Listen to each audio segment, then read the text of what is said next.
love you, Cleveland. I love you, Cleveland. And I love you, Ohio. And a very pleasant welcome to this week's version of Bonus Time with Drennan here on the Big Play Sports Network, brought to you by our good friends at FanDuel. Let me start by wishing all of you a very, very happy and hopefully prosperous new year. We are coming your way from Marathon, Florida once again on New Year's Eve. And Happy New Year to you, Ryan. How you doing, partner? I'm doing very well, Bruce. Happy New Year. Glad to ring in the new year on bonus time. I remember last year we did a show on New Year's Eve as well, so I'm glad that we're able to do it again here, Bruce.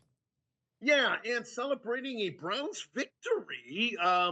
Certainly, all the folks that we've become acquainted with here and we see on a yearly basis at the complex that we're at know we're from Cleveland. In fact, the manager is a real big football fan. He says, "Boy, you're Browns, huh?"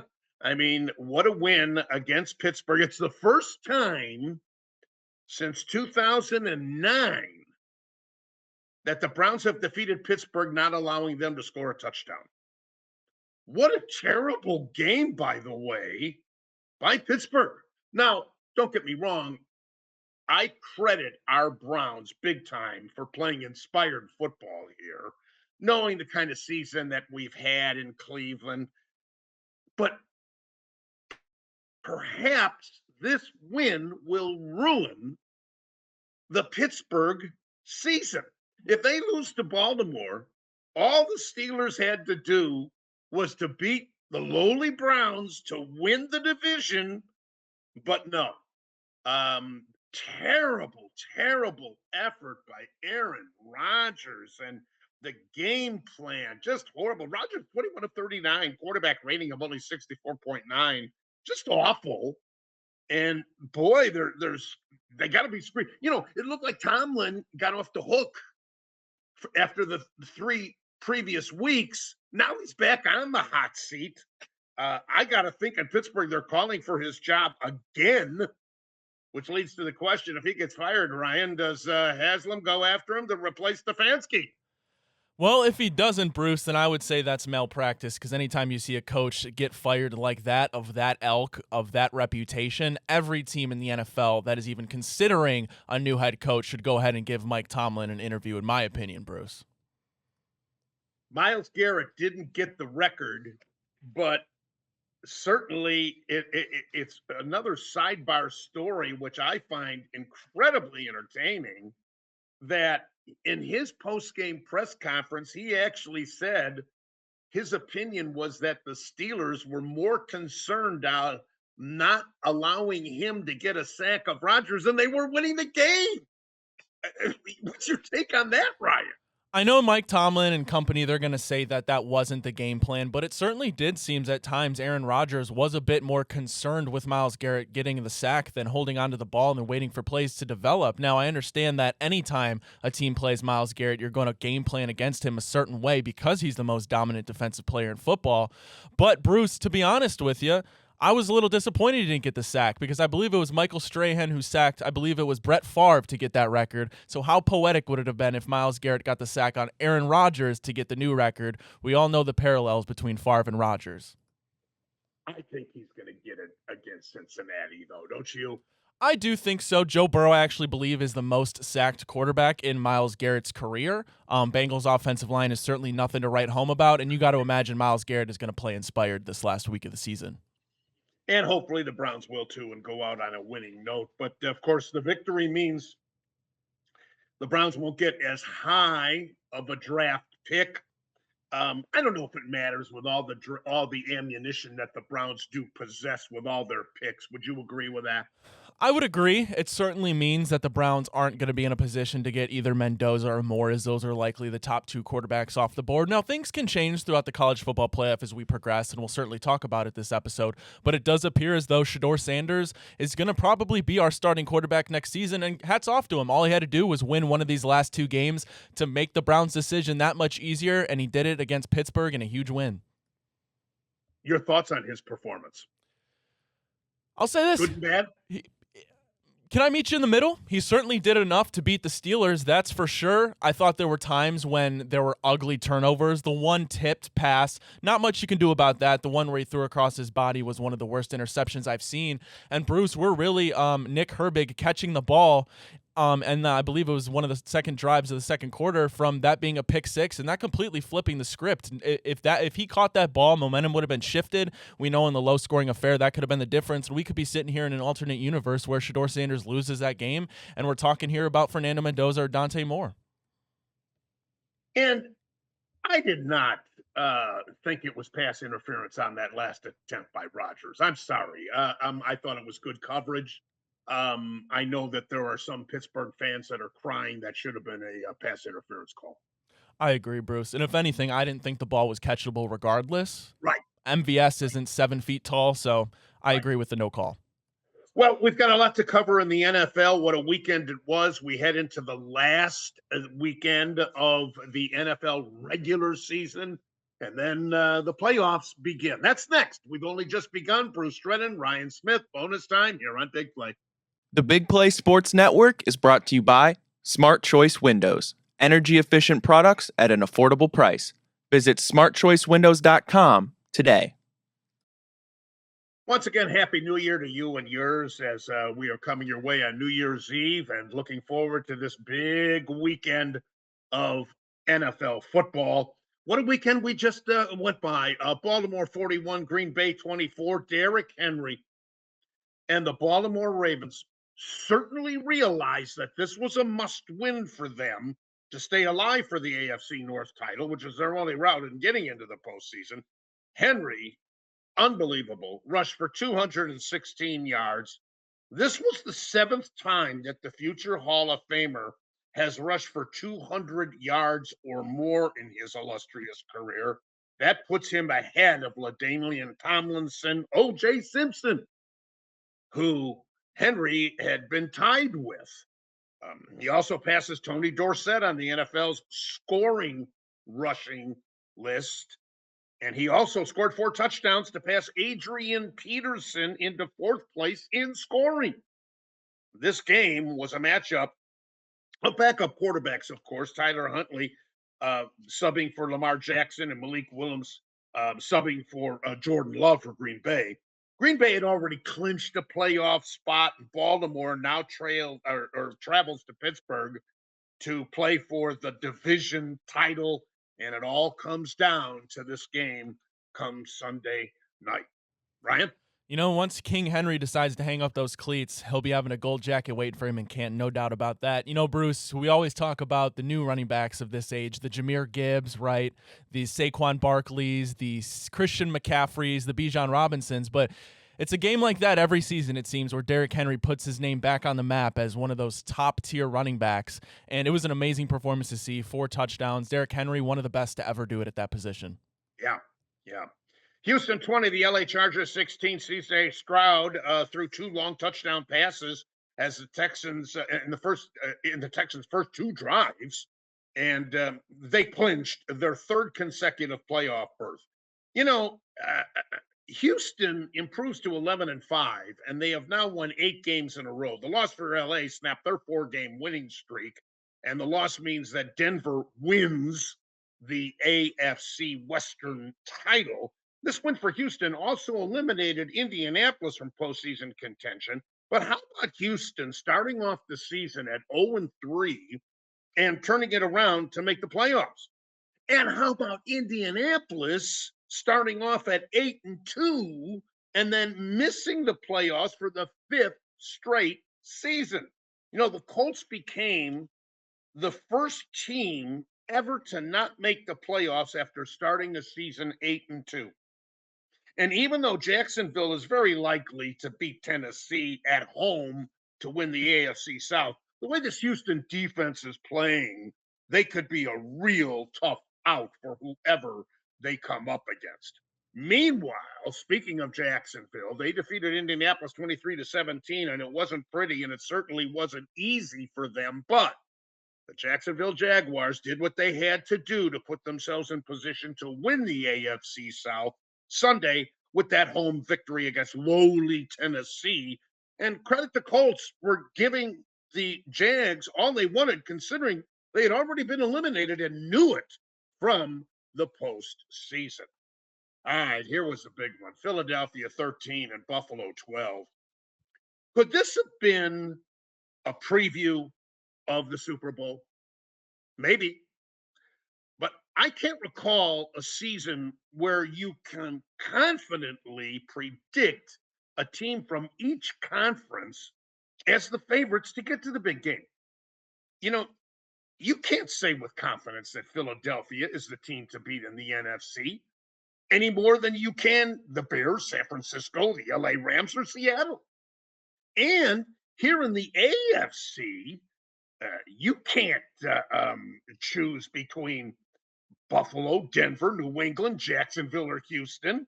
Heck, I wouldn't be shocked if Baltimore beats Pittsburgh that they don't get on a streak and go deep into the playoffs. That wouldn't shock me. And I'm still, I'm still not convinced that Bo Nix is going to lead the Broncos to the promised land. And with that being said, if this Buffalo Philadelphia game was a preview, no one should be disappointed if they do match up again in the Super Bowl. This is a great game. And let me be clear, I don't blame Bills coach Sean McDermott for going for two when the Bills came back from a 13-0 deficit in the fourth quarter to make it 13-12. Their substitute kicker, Michael Badgley, missed an extra point earlier, and they've had headaches all season long with their kicking game. McDermott had more confidence on the future Hall of Famer Josh Allen gaining 2 yards than he did trying to attempt the 1-point conversion, which would have got him into overtime. And of course, Allen threw wide. He blames himself, Khalil Shakir, and the Eagles escaped with the win. It's assured that Philadelphia will be at worst the number 3 seed in the NFC. Buffalo drops to the 7th seed in the AFC, Ryan. Yeah, Bruce, some big implications in that game because of that is what you just alluded to on the NFC side of things between that 2 and 3 seed. If Chicago, who right now is the 2 seed, goes ahead and loses this week and Eagles win, Eagles will jump to that 2 seed. And why is that important, Bruce? Because the team, whether the Eagles or the Bears are the 3 seed, that team will likely have to play either the Rams or the loser of the Seahawks 49ers. Meanwhile, the Eagles, let's say they get the 2 seed, they'll end up playing the Green Bay Packers. And I don't know about you, Bruce, but I'd rather play a Micah Parsons-less Packers team at home rather than playing a Rams team or a Seattle Seahawks team. No question. It is very significant. We'll see what happens with the outcome of these forthcoming games. New England 42, the New York Jets 10. Now, are the New England Patriots the best team in the AFC? Or are the New York Jets the worst team in the AFC?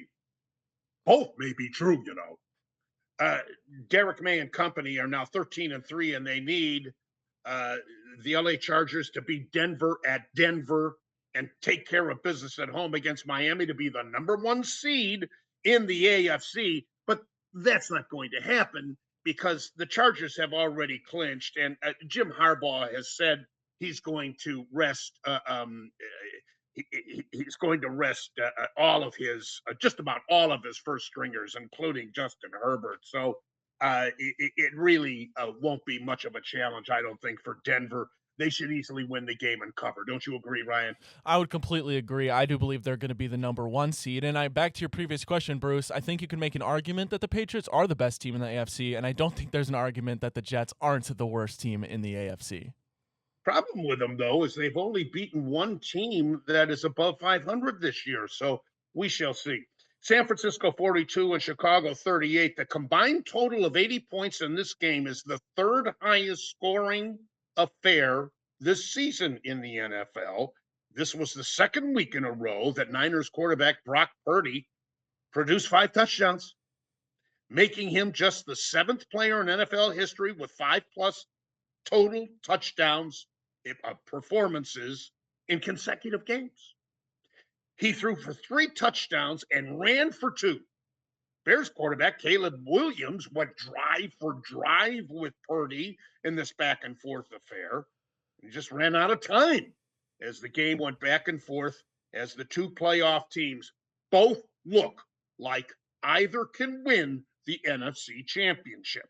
San Francisco can clinch the NFC's #1 seed and the NFC West title at home against Seattle Sunday. They're a little banged up, though. We'll talk about that in the handicapping session coming up. The Bears remain the #2 seed entering the final week and will stay #2 if they beat Detroit Sunday, which Ryan alluded to with talking about that previous game with Philadelphia. Ryan? Defense was certainly optional in that Bears 49ers game, Bruce, but I give Brock Purdy all the credit. He's been a top 5 quarterback since he's been healthy enough to come back to the 49ers. And for the Chicago Bears, they're playing tremendous football right now, Bruce. I don't want to give too much away, but I wouldn't be shocked to see Caleb Williams play in his first Super Bowl this year, the way that offense has been humming. I give Ben Johnson all the credit in the world. Excited to see what they do in the regular season finale against Detroit. All right, Seattle 27, Carolina 10 for the Seahawks. This was their 6th straight win. They can wrap up the #1 seed in the NFC with that win Sunday at San Francisco. The loss for Carolina means that the pathetic NFC South comes down to next week when Carolina travels to Tampa Bay. The Panthers have only themselves to blame because Tampa Bay looked listless in their loss to Miami 20-17. However, Atlanta, this kills me. Atlanta, by beating the LA Rams Monday night, that means that this win by Atlanta means that even if Tampa Bay beats Carolina, the Panthers could still win the division if the Bucs beat Carolina and Atlanta beats the New Orleans Saints. Now, that would create a 3-way tie. All three would be 8-9, and Carolina would win the tiebreaker, Ryan. Gotta love those tiebreaker scenarios. I let the people tell me what I need to happen because I'm not big brain enough to understand how those tiebreakers work. But man, what a fall from grace for the Tampa Bay Buccaneers. And good on the Panthers, man. What a turnaround to go ahead and win a division game. And I think they'll be only the 7th team in NFL history, if I'm not mistaken, to host a playoff game with a losing record should they get the win. Unbelievable. New York Giants 34, the Las Vegas Raiders 10, and despite a solid thrashing at the hands of a terrible New York team, this may turn out to be a big victory for the Raiders because this now makes them the clear favorite to get the #1 pick in the draft. And by the way, it snaps a 9-game losing streak for the Giants. I expect the Raiders to do a little bit of cleaning house this offseason. I don't expect Pete Carroll to be back. They have the opportunity to go ahead and get a Fernando Mendoza or Dante Moore and kind of restart a new regime there in Las Vegas. I agree. I totally agree. All right, when we come back, it's time to check how we did in our picks last week and also handicap these big games coming up as we continue bonus time with Drennan on the Big Play Sports Network, brought to you by FanDuel. The Big Play Sports Network is brought to you by Garage Beer. No bitterness, no frills, no IPA, just beer-flavored beer. Find local retailers who sell garage beer near you by visiting drinkgaragebeer.com. Well, I'm not proud of going 3-3 against the spread of the 6 games that we handicapped last week, but it certainly is a lot better than Ryan going 1-5, that's for sure. But on the season, and by the way, we both got screwed in that Jacksonville game. We both took Jacksonville at -6.5. They won the game by 6. So that was bad luck there. But on the season, I'm now 48-50 against the spread. Ryan is 40-45 against the spread. And the couple of weeks that Ryan missed, Pat hanging in there at 10-3. I think it's safe to assume that he's probably going to win the season battle between the three of us. But of course, he doesn't have to get tested every single week like we do. All right, let's dive into I've only got 4 games for us this week, Ryan, because, again, the Chargers are benching all their starters. So let's start with Cleveland plus 7.5 at Cincinnati. I'll just jump out and say, hey, I'll be a homer. I'll pick the Browns to cover the spread. I think we do have a chance to beat Cincinnati in this game. I don't necessarily think the Browns will win, but I certainly can see them covering 7.5. I'll take Cleveland. I'm going to join you, Bruce. I'm going to take Cleveland as well. Cincinnati, we know the history between these two teams. They always seem to play in a tight game. Bengals defense is that bad to the point where I think Cleveland can hang in there with them. Next is Carolina +3 at Tampa Bay. If you want Carolina, you get 3. If you want Tampa Bay, it's -2.5. Your choice. Yeah, I'm going to take the Panthers in this one. I think they're the team with more momentum. They're the team that they both have a lot at stake, but right now Bryce Young is playing better than Baker Mayfield, which is kind of a crazy statement to say. I think right now Carolina has a better defense. They've certainly got more going for them right now. I'll take the Panthers to win this one and cover.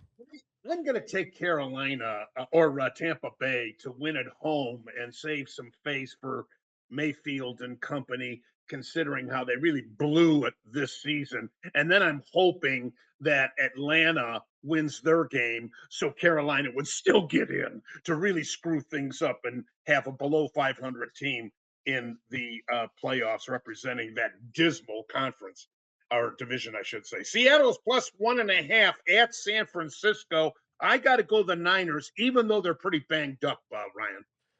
I really want to go against you to catch up to you, but I just can't in this one. I think the 49ers right now are playing better football, and I don't necessarily trust Sam Darnold in huge games like this. I know this technically isn't a playoff game, but it's got that playoff feel. 49ers beat them earlier in the season. Brock Purdy's playing tremendous right now. I'll go the 49ers with you, Bruce. And lastly, Baltimore is -3.5 at Pittsburgh. So you fire away first on this one. Yeah, wouldn't be shocked if the Ravens win this one, but I'm still going to take the Steelers to cover. I think the fact that it's at home, I think if Arthur Smith just hands the ball to Jalen Warren and Kenneth Gainwell 25-plus times, they can go ahead and at least keep this one close. And every time Mike Tomlin, you hear the boos, you hear the firing chants, his back's against the wall, he finds a way to win games. That's what he did in Detroit. And I don't know if he's going to win this one, but I think he'll keep it close enough for the Steelers to cover. And the ball to Derrick Henry and let him carry them on to victory and the divisional crown. I'll take Baltimore. There you have it, our picks. We'll see how we do. And, of course, report next week. Coming up, Marc Lawrence, the one and only great handicapper, editor-publisher of the Playbook, playbooksports.com. We're going to handicap all the big college playoff games. That's next on Bonus Time here on Big Play.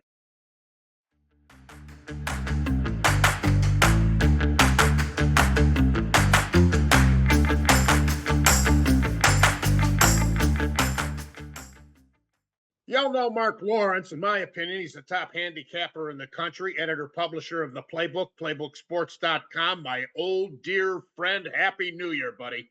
Well, Happy New Year to you, Bruce. I hope Christmas and Santa was good to you, and let's hope the New Year is as good as we hope it'll be this year.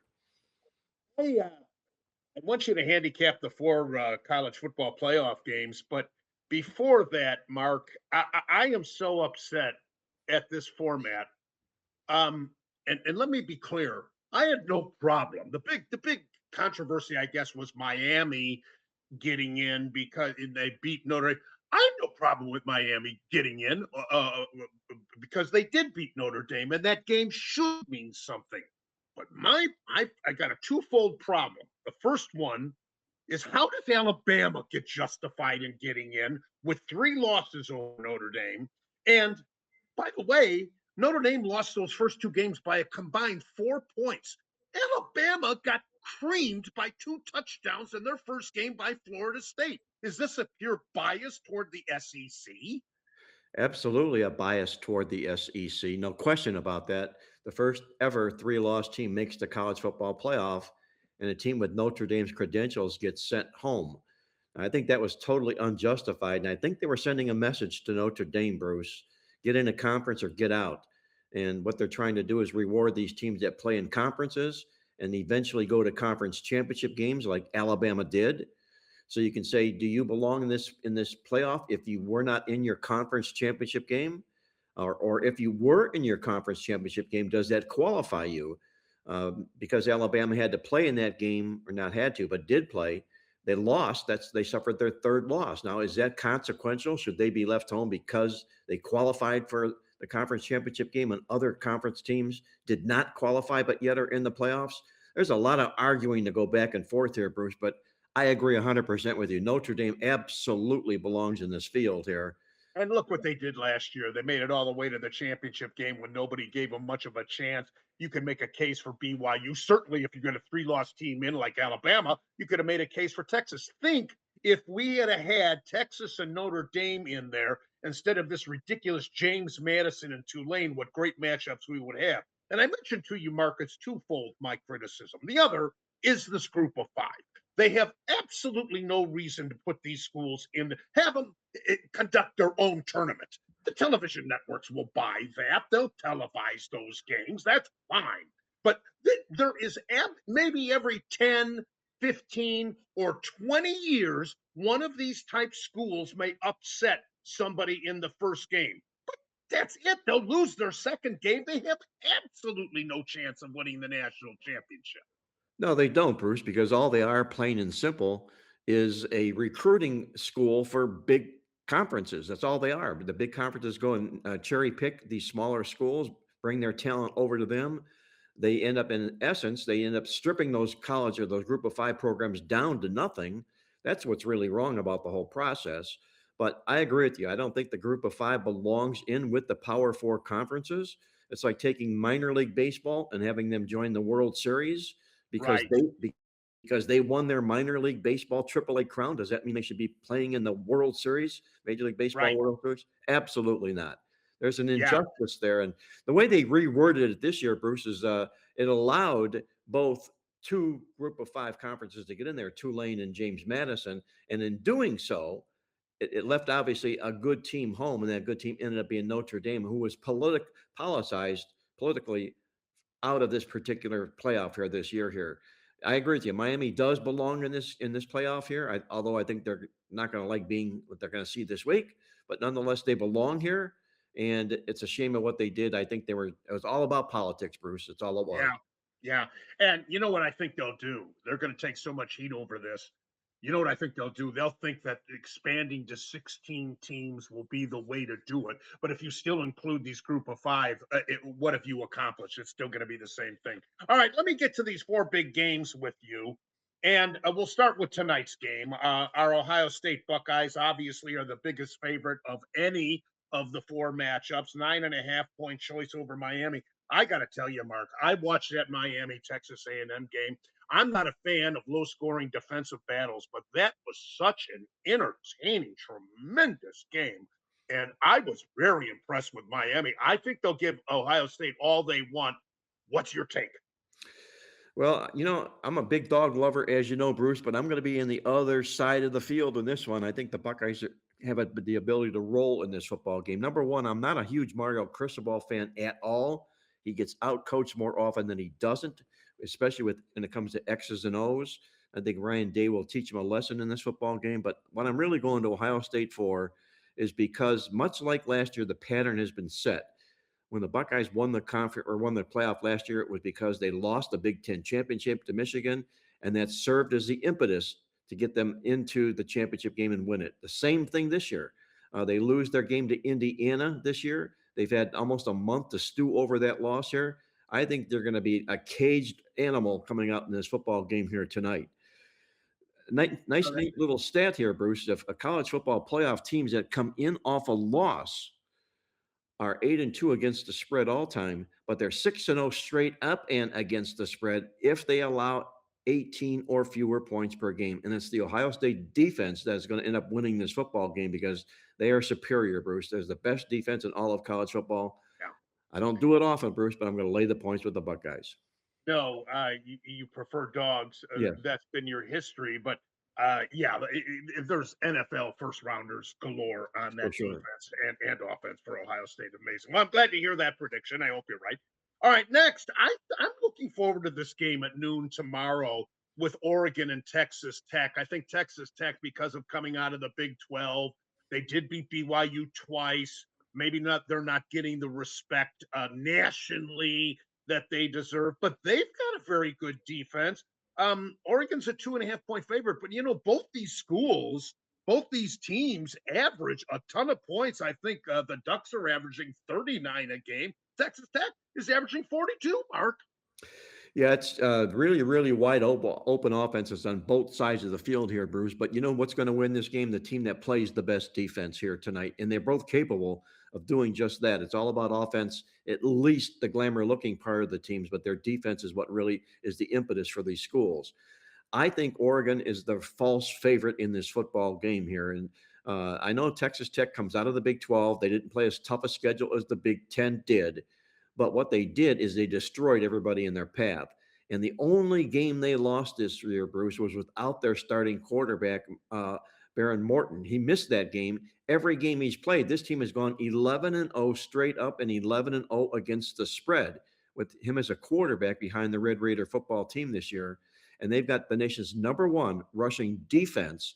And when you stop the rush, Bruce, you stand a real good chance of winning football games. I like Texas Tech to take out Oregon in this football game on Thursday. And, I think everybody raised their eyebrows this year when Indiana went into Oregon and trounced them, Mark. Yes. Yes, they sure did. There's no question. But put Indiana where they are right now. They're at the top of the king of the mountain right now here. But in Oregon, there's not a lot of holes about this football team. There aren't. They met just about everybody that they put in front of them, as you say, except Indiana in that football game. But every good team has a bad game. And that may have been Oregon's bad game.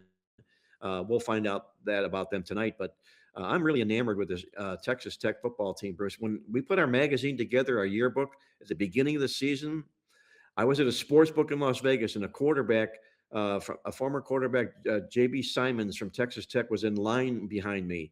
And he began talking about Texas Tech and how much money they've gathered. This oil baron is backing this team, and they're buying the best team college football can put together. And they certainly made a wise choice of having that oil baron back this football team because they are deeply, deeply talented. Anxious to see this game. Indiana's -7 against Alabama. We'll find out if the Hoosiers are indeed for real.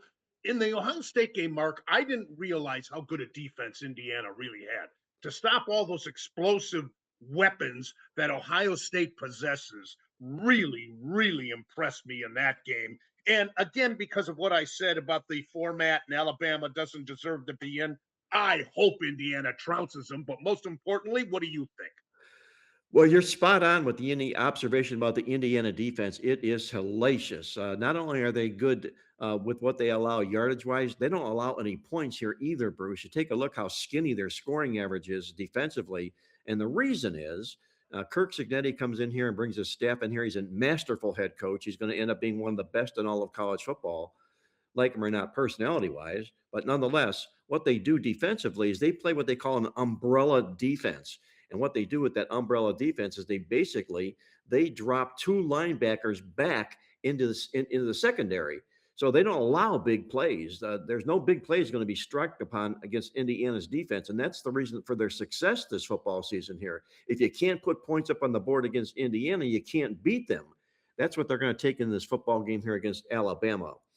But as far as the handicap on the game goes here, I'm going to lean to Alabama, at least to the point spread in this game here, for two reasons. Number one, Indiana comes off their monster upset win over previously undefeated Ohio State. There's almost always a letdown when you knock off undefeated #1 ranked teams.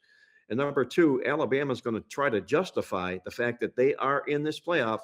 As Bruce Drennan says, they shouldn't be here. They have 3 losses. That's what they're going to try and justify, is the fact they have a 3-loss team that's playing in this playoffs here. And I'm a big Kalen DeBoer fan. He's a masterful head coach, and I don't think he's going to get out-coached in this football game. I think it comes down to who scores last in this game, Bruce, but I see Indiana winning the game. Interesting. And finally, it's Georgia, the Bulldogs, 6.5-point choice against Ole Miss. They played earlier this year in a shootout, and Georgia prevailed. How about this time? Well, I was as wrong as the day is long in this Mississippi game against Tulane. I thought Tulane had a chance in the first playoff game here because Mississippi just took them behind the woodshed and beat the snot out of them earlier this year, and they did it again for the second straight time. And I thought there would be a letdown from Ole Miss here with Lane Kiffin skipping out and taking the money and running, but they didn't. This is a really talented, quality football team in Ole Miss here, and I think they've got enough to stay with Georgia in this football game. Georgia's a really nice football team. Kirby Smart doesn't get out-coached hardly ever at all. But I like what's going on at Mississippi here right now. I think they're a little bit under the radar. Nobody's giving them any chance. And they've got that revenge chip on their shoulder here as well. Give me the points with Ole Miss in this game. Yeah, I agree. And I think they have something to prove because Kiffin bolted in such a horrific fashion. And they want to prove to the country that they don't need him to be successful. Great stuff, as usual. Marc Lawrence, editor-publisher of the Playbook, playbooksports.com. Happy New Year, my friend. Thanks so much for joining us. Really appreciate it, as always, Mark. Hey, Bruce, my pleasure as always. You be well, stay safe. I look forward to catching up with you next football season. All right, we'll be back in just a minute.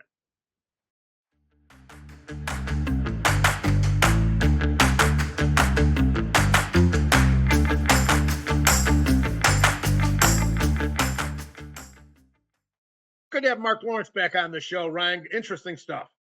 Very interesting stuff. He's always knowledgeable. I was joking with you right before we started here. Hellacious. I needed to look up the definition of that word on Google, but now I know. So thank you, Mark. Yeah, and these bowl games are going to be intriguing. Do you agree, disagree with what he put forth? I think I agree with pretty much everything he said. I think Ohio State covers that spread. I like the fact that Ole Miss has a little bit of revenge on their shoulder. They should have beaten Georgia early in the season, so I like his pick there. I think Indiana's defense is very, very stout, and I like the Red Raiders to be a little bit of a sleeper against Oregon. Yeah, I kind of lean toward Oregon in that game, but that I think might turn out to be the most entertaining of the bunch. Well, the Cavaliers are 18-16, and they play tonight against Phoenix, who is 19-13, and then again Friday the Cavaliers will be at home against Denver. What's going on with the Cavs, Ryan? Yeah, well, you just got to remember and remind ourselves it is a long, long season. I think in January, if we see these struggles continue, that's when you get a little bit worried. The Knicks game on Christmas Day didn't really go the way we wanted it to. Kind of a choke job, missing layups in the fourth quarter, but they just need to continue to get healthy. DG has been a nice piece since he's been healthy. Had a great game against the Knicks, and they went ahead and beat the Spurs in San Antonio, and I believe they've only been defeated 9 times, so that's nothing to scoff at, Bruce. So health is the main part for our Cavaliers, and you just got to remind yourself it is a long season ahead of us. And Stephon Diggs is in trouble, huh? I see his arraignment is going to be 2 days before the AFC Championship. However, the judge says that that could be delayed. He's either a Patriots fan or he's got money on them. I don't know. I like your theory about being a Patriots fan. Wouldn't be the first time the Patriots got a scandal pushed away, would it, Bruce? This isn't the first time Diggs has been in trouble either. No, he's kind of earlier this offseason. He got caught a picture with a certain substance. Not sure what it was. Didn't look legal to me, but who am I to judge? Yeah, we shall see. All right, when we come back, time for the Ask Bruce segment. That's next here on Bonus Time.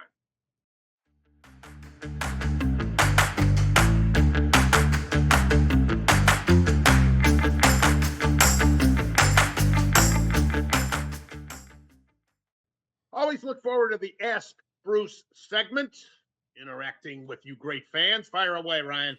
All right, Bruce, this is a pretty fitting question due to a certain event that's going on later tonight against the Miami Hurricanes. Hey, Bruce, if Ryan Day wins back-to-back national champions, where does he stand amongst the great coaches of Ohio State history?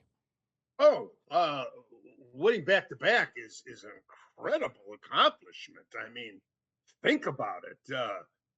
When you look at since the playoffs, I mean, before the playoff format, which began with 2 teams, you had the coalition, and you go back to the days when I remember when Alabama and Eric Parsegian were at when Bear Bryant was at Alabama and Parsegian was at Notre Dame, and they shared the national championship, and we've had that occur before. When Tommy Tuberville was at Auburn, he had an undefeated team that was denied the chance of playing for the national championship because Southern Cal, I forget who the other team was, might have been Oklahoma, got in instead. But indeed, this would rank with all the greats because Saban, look at his record at Alabama, and he won one at LSU. Obviously, Dabo Swinney had a run at Clemson that was really quite impressive. So, yeah, if Ryan Day pulls this off, and I like what Marc Lawrence said, too, they're going to be playing, the Buckeyes are going to be playing with a chip on their shoulders. As a matter of fact, Ryan Day was quoted as saying that his players are chippy right now because they've been competing and practicing against each other, getting the bye as they did, so they're anxious to hit somebody wearing a different uniform.